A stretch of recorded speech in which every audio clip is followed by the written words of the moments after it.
Pemirsa, hari ini Bareskrim Mabes Polri meminta keterangan dari Ketua Front Pembela Islam Rizik Syihab. Untuk mengetahui informasi terkini seputar pemeriksaan Rizik Syihab, segera kita bergabung dengan reporter Cikal Multazam dan juru kamera Rangga Samudra dari Bareskrim Polri.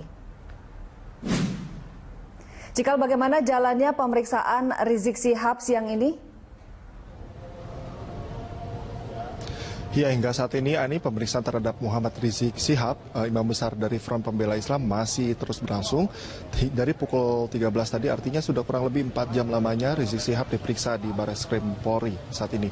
Dan ada tahapan-tahapan pemeriksaan Rizik Syihab kali ini, karena Rizik Syihab kali ini dipanggil sebagai saksi ahli agama. Jadi nantinya pihak Bareskrim akan memutar kembali bagaimana pernyataan dari Basuki Cahayapurnama yang diduga melakukan penistaan agama. Lalu nanti pihak dari Bareskrim akan meminta bagaimana pandangan dari Rizik Syihab dari pandangannya dari saksi ahli agama. Dan kemudian ini juga dilakukan cukup penting mengingat Rizik Syihab merupakan imam besar dari FPI selaku pelapor yang adanya dugaan dari penistaan agama yang diduga dilakukan oleh Basuki Cahayapurnama. Dan tadi juga kami mendapatkan informasi dari Kabareskrim Aridono Sukmanto, ia juga tadi mengatakan selain memeriksa Rizik Syihab, ia juga nanti saat ini akan mengundang pihak dari Kemenkumham tentunya untuk menelisik lebih jauh apakah pernyataan dari Basuki Cahayapurnama bisa dikatakan ada indikasi tindakan pidana atau tidak. Jadi sejauh ini kami pun di sini masih menunggu proses dan perkembangan dari pemanggilan Rizik Syihab di Bareskrim Polri ini. Ya, Cikal, sudah sejauh mana kasus dugaan penistaan agama ini ditangani oleh Mabes Polri? Iya, selain memanggil Rizik Syihab sebagai saksi ahli, sampai dengan saat ini Bareskrim Polri juga telah memanggil kurang lebih 22 saksi ahli. 22 saksi ahli ini terdiri dari 3 saksi ahli, yaitu ahli pidana, kemudian saksi ahli tata bahasa, dan kemudian saksi ahli dari agama. Dan ini dirasakan penting karena tentu saja ini pelaporan ini adalah pernyataan dari Basuki Cahayapurnama, sehingga penting adanya dari ahli tata bahasa untuk menentukan apakah benar pernyataan dari Basuki Cahayapurnama ini mengandung unsur pidana. Kemudian dari hukum pidana juga telah didatangkan. Kemudian saat ini saksi ahli dari agama Habib Rizik juga dipanggil ke Bareskrim. Dan selain 22 saksi ahli yang telah dipanggil oleh Bareskrim, saat ini Bareskrim memang masih dalam tahap menentukan apakah pernyataan dari Ahok ini mengandung unsur pidana. Dan kemudian Bareskrim juga tadi menjamin bahwa pemeriksaan atau tindak lanjut dari kasus ini tidak ada intervensi dari pihak manapun. Dan kemudian langkah yang akan dilanjutkan dalam waktu dekat ini adalah memanggil Ahok atau Basuki Cahayapurnama ke Bareskrim Polri. Bareskrim telah memberikan atau melayangkan surat pemanggilan kepada Basuki Cahayapurnama yang nantinya akan dilaksanakan pemeriksaan atau pemanggilan terhadap Ahok ini pada tanggal 7 November 2016 atau hari Senin. Jadi putaran dari pemeriksaan dari kasus ini memang baru sampai di situ, pemanggilan saksi ahli. Kemudian pada tanggal hari Senin tanggal 7 November nantinya akan dilakukan pemeriksaan terhadap Basuki Cahayapurnama. Baik, Cikal, terima kasih banyak atas laporan Anda. Selamat kembali bertugas. Pemirsa, demikian laporan reporter Cikal Multazam dan juru kamera Rangga Samudra dari Bareskrim Polri. Embung atau area penampungan air yang dibuat di kawasan Kapuk Muara, Penjaringan, Jakarta Utara ditargetkan rampung pada Desember tahun ini. Jika sudah selesai, embung Kapuk Muara bisa mengurangi banjir di kawasan tersebut. Saat ini pengerjaan embung sudah mencapai 75%. Dan berikut laporan Tezar Aditya dan juru kamera Rio Cornelianto dan Andriansyah. Banyak hal yang dilakukan untuk mencegah suatu wilayah dari banjir selain tentunya memastikan saluran air di wilayah tersebut baik dan juga bebas dari hambatan. Ini juga harus adanya penampungan air atau bisa disebut juga embung. Dan salah satunya yang dilakukan oleh Pemprov DKI Jakarta adalah membuat embung di kawasan Kapuk Muara, Penjaringan, Jakarta Utara, di mana saat ini terpantau bahwa pengerjaan embung di lahan seluas 3.000 meter persegi ini sudah terlihat ada luas kolam di sini mencapai 2.000 meter persegi. Kemudian di sini juga sudah ada satu buah alat berat eskavator berjenis amfibi yang saat ini target pengerjaannya sedang melakukan pendalaman dari embung ini karena ditargetkan bahwa embung ini memiliki kedalaman mencapai 6 meter ke bawah. Dan ditargetkan penyelesaiannya ini embung dapat selesai pada Desember 2016 pada akhir tahun ini. Dan seperti fungsi dari waduk sebenarnya sama dengan fungsi embung, tapi memang luasnya lebih kecil. Embung ini nantinya akan menampung dan juga mengontrol air, di mana nanti embung ini akan menjadi tampungan dari arah Jalan Muara Kapuk. Nanti airnya akan ditampung di sini jika hujan. Kemudian dari embung ini akan dialirkan sedikit demi sedikit ke arah penghubung di Vikamas, yang Vikamas ini terkoneksi langsung dengan pompa di Pantai Indah Kapuk 2. Jadi dalam jangka panjang bahwa fungsi dari embung ini adalah untuk meminimalisir banjir yang ada di Kapuk Muara. Selain itu, sebenarnya seperti fungsi waduk lainnya adalah embung ini menjadi tempat tampungan air tawar yang sebenarnya bisa dimanfaatkan oleh warga untuk pengairan dari pertanian dan juga fungsi penampungan air tawar lainnya. Dan memang diharapkan juga nantinya Pemprov DKI Jakarta juga dapat membuat taman-taman di sekitar embung ini, sehingga seperti Waduk Peluit, nanti embung ini juga menjadi salah satu pusat rekreasi bagi warga Jakarta dan khususnya bagi warga Kapuk Muara di penjaringan Jakarta Utara ini. Teza Raditya, Rio Cornelianto, dan pilot drone Rizky Andrianto, Berita 1, Jakarta. Ya seperti saya katakan tadi, kita berbicara bagaimana kita Jumatan di sini, masyarakat Jumatan di masjid lain juga, tapi setelah Jumat kita berdoa lah. Dan berdoa juga, kalau ada tadi secara demokratis disampaikan secara baik, pasti pemerintah mendengarkannya, pasti. Dan juga seperti yang diketahui, kalau masalahnya yang dipersalahkan adalah kalau masalahnya seperti Ahok kan sudah diperiksa, hanya saksi-saksinya.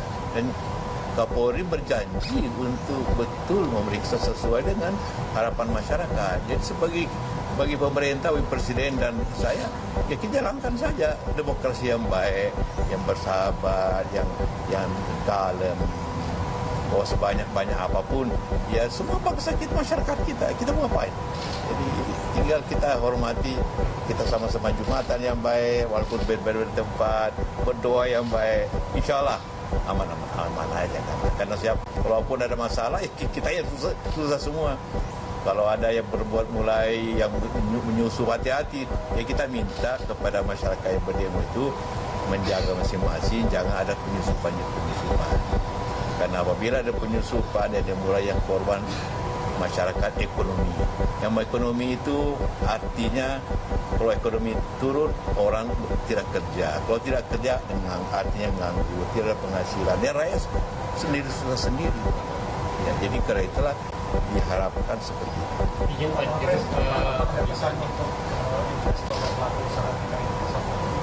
Ya, pesan kita adalah bahwa demo di negara-negara demokrasi seperti biasa, dan saya yakin tidak akan menghambat ekonomi, apalagi dilaksanakan dengan dasar katakanlah keagamaan, bukan dasar kalau ada alasan agama itu jangan rusak alasannya karena perilaku, jangan lupa itu.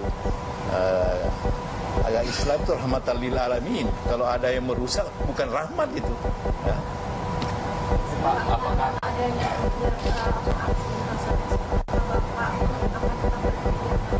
Oh tetap itu tetap berkantor seperti biasa. Presiden di sini, saya di sebelah. Ya kita konsultasi pada apa-apa. Tidak akan meninggalkan tempat. Tidak.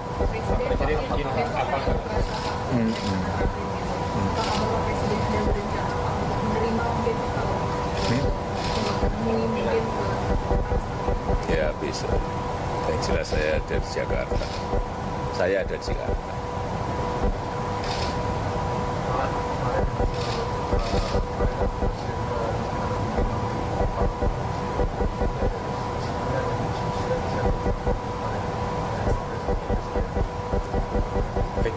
Saya dan Presiden hal itu selalu berkomunikasi sebelum dan setelah pertemuan, tentu juga kita diskusikan karena Pak SB juga dengan baik bagaimana menjadi aman, bahwa karena itu beliau datang antara memberikan saran kepada pemerintah bagaimana mainnya, walaupun saran tentu juga kita sudah pahami, tidak ada masalah.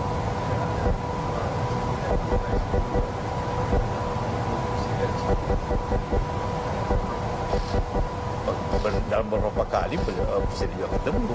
Kemarin Ramadan berapa kali kita sama-sama ke puasa apa macam.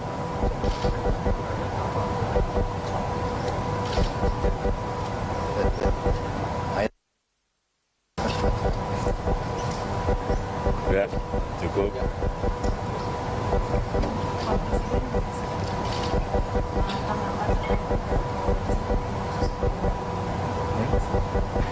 Bagus, sangat bagus.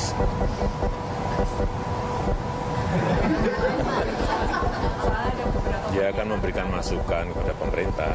Ya, bagus, sangat bagus.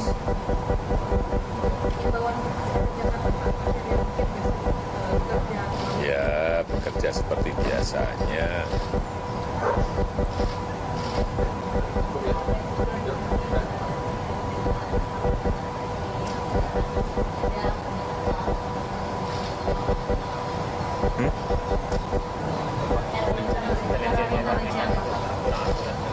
Apanya? Ya, yang namanya manusia, kadang-kadang kan bisa benar, bisa nggak benar, bisa error, bisa nggak error. Intelijensi itu informasi kemudian dianalisa. Ya, jadi informasi dan analisa.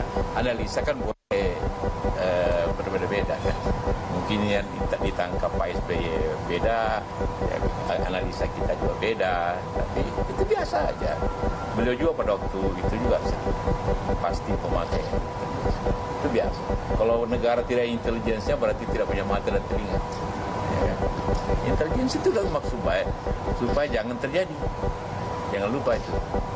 Berarti bagi Anda Pak Presiden ini adalah jaminan untuk masyarakat bahwa besok Jakarta aman. Ya, bekerja seperti biasanya, yang sekolah ya sekolah seperti biasanya. Terima kasih banyak Pak.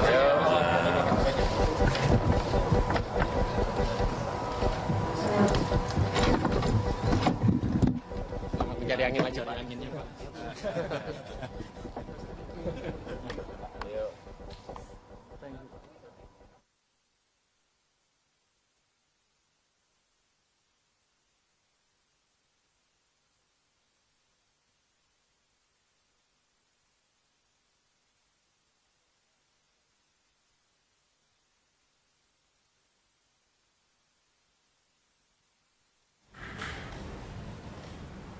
Ya, pemirsa, tadi ada pertemuan antara Presiden Joko Widodo dan juga Wakil Presiden Yusuf Kala yang ini adalah di luar agenda resmi pertemuan kepala negara ini, dan tadi juga setelah pertemuan kepala negara dan Wakil Presiden ini memberikan keterangan terkait dengan pembicaraan mereka empat mata terkait dengan jelang aksi damai 4 November besok.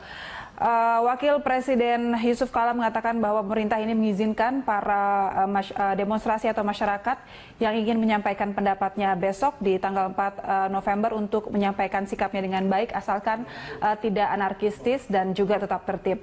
Dan Yusuf Kala juga mengatakan bahwa Kapolri akan memeriksa sesuai dengan harapan masyarakat, dan Wakil Presiden mengharapkan sebuah demokrasi yang baik, dan Presiden juga berharap bahwa demo di negara ini adalah demokrasi, demo di negara demokrasi ini adalah biasa, dan pemerintah tidak menghambat apabila membawa alasan agama, dan diharapkan tidak merusak segala sesuatunya yang akan berlangsung demonstrasi besok.